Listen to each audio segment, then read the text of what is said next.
옆집도 크로플, 우리 집도 크로플, 이 집도 크로플, 또 다 크로플 유행이니까 크로플 하실 거예요. 드디어 제가 꿈에 그리던 지방에서 서울로 상경해서 무려 서울 송파구 잠실 쪽에 제가 작은 제 카페 겸 교육장을 냈습니다. 27살에.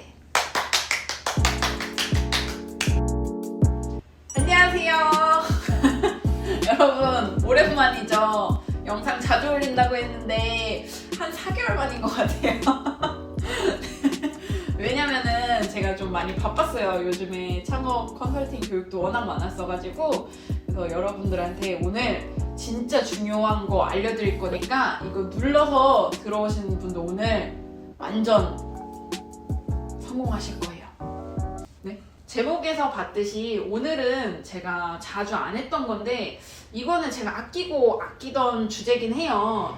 바로 제가 커피를 시작하고 지금까지의 여러 가지를 느낀 경험들, 창업을 하고 나서의 경험들을 여러분들에게 전달해 드리려고 해요. 그게 1년? 뭐 2년? 이런 게 아니에요. 저는 커피 쪽에서는 약 11년 동안을 몸담아서 일을 했었어요. 아르바이트부터 시작을 해서. 이걸 해드리는 이유는 지금 이 영상을 보시는 여러분들이 고민을 하면서 볼 거 아니에요. 내가 카페 창업을 해야 되나 말아야 되나 하면서 좀 복잡한 마음으로 이걸 보실 텐데 이걸 보고 어느 정도 좀 도움이 되고 가닥이 잡히셨으면 하는 마음에 제가 찍는 거고요. 결론부터 말하면 카페 창업을 해야 돼? 말아야 돼? 고민하시는 분들은 저는 개인적으로 한번 해보고 싶은 거는 그래도 해보셨으면 좋겠어요. 누군가가 카페 창업 해봤는데 하지 말아라. 그거는 그들의 인생이잖아요. 그래서 그들이 성공을 했든 실패했든 그거는 그들의 살아온 환경이나 장사의 감각이 여러분들과는 전혀 다르다고 저는 생각하거든요. 그래서 하고 싶으면 하세요. 대신에 정말 구체적인 카페 컨셉이 있어야 되고요. 명확한 방향성이 있어야 돼요. 그래서 이제 그런 것들을 제가 녹여내서 제 11년 동안의 커피 스토리 들려드릴게요. 제가 지금 91년생인데요. 제 나이 또래 분들은 아실 거예요. 한 20살? 이때쯤에도 카페라는 게 어느 정도는 활성화가 돼 있었어요. 그래가지고 저도 이제 딱 고등학교를 졸업하고 20살 때부터 시작한 아르바이트가 카페였어요. 개인 카페였는데 그때 이제 개인 카페도 하고 뭐 프랜차이즈 카페도 하고 레스토랑 알바도 하고 여러 가지 아르바이트를 하다가 결국에는 내가 어떤 거에 제일 흥미를 느꼈나 보니까 저는 카페더라고요. 그래서 다시 다른 아르바이트를 고를 때 카페를 했어요. 그러면서 대학교를 졸업할 시점이 오는 거예요. 고민이 막 되는 거예요. 4학년 이제 졸업할 때쯤에 대학교에 관련된 과를 잘 이용해서 취직을 해야 하나? 아니면 같이 병행을 했던 카페를 이용해서 취직을 해야 되나를 엄청 고민을 했어요. 1년 동안을 계속 카페를 하면서도 고민했던 것 같아요. 고민하다가 이제 제 나이가 25, 24, 25 정도가 되고 그때 이제 든 생각이 그러면은 커피를 내가 할 거면 좀 더 전문적으로 배우는 게 좋지 않을까라는 생각이 딱 들더라고요. 그동안은 현장에서만 일을 하니까 잘 내릴 줄은 알지 이거를 원리도 잘 모르겠고 내가 진짜 말 그대로 내릴 줄만 알지 지식도 없고 경영을 하는 거랑 좀 다른 문제더라고요. 그래서 처음에 이제 찾았던 게 한국의 자격증들을 이제 알아보고 따기 시작하다가 이게 되게 이제 역사적인 순간인데 그 자격증을 이제 딱 따러 간 첫 시간에 거의 강사님이 해주신 말이 있어요. 갑자기 어떤 커피 교육을 하다 말고 오늘 제가 이런 커피 부품을 하나 들더니 이 조그마한 부품 하나를 갈고 25만 원을 벌었다고 하는 거예요. 이 조그마한 부품 가는 게 그렇게 어렵지도 않았는데 이거 단 몇 분 만에 갈고 25만 원을 벌었다. 그게 커피 머신 엔지니어의 일이다.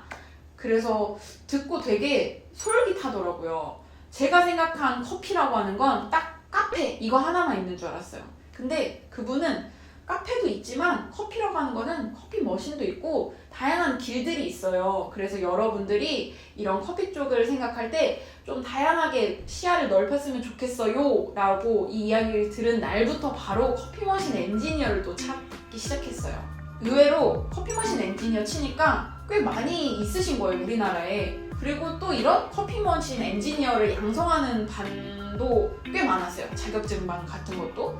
그래서 이제 제가 또 그런 좀 이렇게 뭐랄까 결단력이 되게 좋아요. 그날부터 이제 커피 머신 엔지니어를 이제 자격증을 따야겠다라고 검색을 한 끝에, 제가 그때는 지방에 살 때였는데 이걸 치다 보니까 지방보다는 아무래도 서울 경기권이 뭔가 더 그런 자격증이나 그런 게 좀 더 많더라고요. 그리고 제가 원하는 강사님은 파주에 있더라고요. 그래서 제가 파주로 가서 강의를 듣게 됐어요.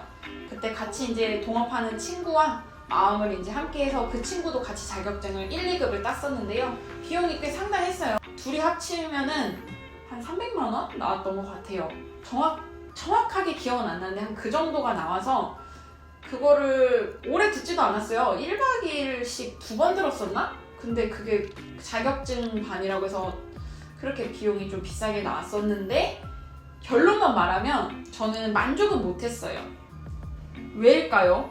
왜 제가 그 먼 서울 경기까지 가서 몇백만 원을 줬는데도 만족을 못했을까요? 물론 뭐 그 강사님이 못 가르쳤다거나 그렇게 저는 생각하지 않아요, 진심으로. 그걸 듣고 나니까 머신 엔지니어라는 게 이렇게 며칠, 2, 3일 이렇게 들어서는 절대 내가 마스터 할 수 없는 거구나. 하지만 자격증이라는 건 발급이 되더라고요. 나는 커피 머신을 못 고치는데 자격증은 이미 저는 자격이 되는 거예요. 뭔가 말이 안 맞잖아요. 서울 경기권에서 커피 머신 엔지니어를 또 다른 분에게 듣고 창업 관련 기술들도 듣고 커피 관련해서 이제 이런 걸 다 들어서 비용을 좀 상당히 또 많이 들였어요. 저희 다른 영상에도 있지만 저는 그런 배우는 걸 좀 아까워하진 않아가지고 그때도 한 2천만 원 후반 가까이 나왔던 것 같은데, 이미 얼마예요? 그 제가 파주에서 들은 거랑 뭐 서울 경기권 다 해서 하면은 이미 몇 천만 원이 나오잖아요. 근데 제가 뭐 많이 들었다고 해서 자랑하려는 건 결코 아니에요. 이렇게 약 2, 3천만 원 가량이 듣고 나서 제가 딱 드는 생각이, 나 이거 들었는데 바닐라 라떼 한 잔을 못 만들겠네? 레시피를 모르겠네? 그렇게 들더라고요. 물론 뭐 4, 5년간 카페 알바를 해서 만들 수는 있지만 그래도 명색이 2, 3천만 원을 줬는데 그 흔한 음료 한 잔을 못 만든다는 거잖아요. 이 자격증하고 실제 우리가 필드에서 쓰여지는 이 내용들이 조금은 맞지가 않는구나를 느꼈어요. 그러면서 이제 저도 더 봉황을 하게 되었고, 그리고 드디어 제가 꿈에 그리던 지방에서 서울로 상경해서 무려 서울 송파구 잠실 쪽에 제가 작은 제 카페 겸 교육장을 냈습니다. 27살에. 제가 무언가를 하고 싶다라고 느낀 게 별로 없었어요, 살면서. 뭐 아시잖아요, 우리나라 교육 방식. 그렇게 막 주입식 방식이잖아요. 근데 제가 무언가를 계획하고 목표를 해서 이룬 거잖아요. 서울에 제가 제 교육장을 낸 거예요, 여러분. 인테리어 딱 해가지고. 그래서 이제 거기서도 이제 여러 가지 교육에 관해서 교육도 되게 많이 했었고요. 리뉴얼을 거쳐서 지금 현재 보시는 이 교육장은 서울 강동구 쪽에 있는 교육장이에요. 여기서는 이제 딱 컨설팅과 교육만 하는 곳이고요. 지금 현재 그때 잠실 쪽에서 차리고서도 4년이 지났네요. 여기는 이제 올해 차렸는데 어쩌다 보니까 벌써 11년이란 세월이 흘렀네요. 커피 쪽에서. 자, 여기까지는 이제 제 얘기고요. 여러분들에게 그래서 하고 싶은 말은, 카페 창업을 준비하게 된다면 딱 뭐가 떠오르시나요?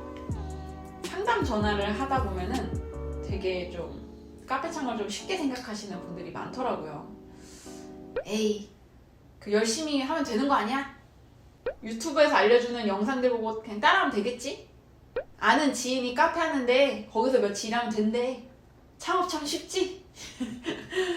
이렇게 느끼는 분들이 많으시더라고요. 이렇게 생각을 하시고 창업을 하면 될까요? 성공할까요? 어려워요, 여러분. 저는 그냥 뭐 입에 발린 말로 뭐 창업하세요, 뭐 재밌을 겁니다 이러고 싶진 않아요.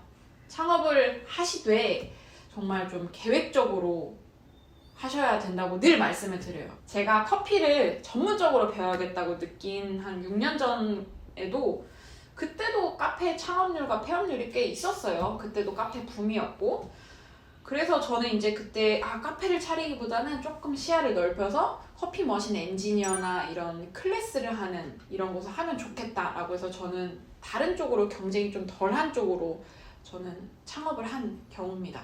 그래서 지금의 가치커피가 아직도 망하지 않고 잘 롱런하고 있는 이유인 것 같아요. 제 계획했던 게 잘 통한 것 같아서 저는 여러분들한테 카페를 창업을 하라고 이렇게 말씀을 드리는 거고요. 그냥 무작정 하는 거 절대 아니에요. 절대 추천드리는 건 아니니까.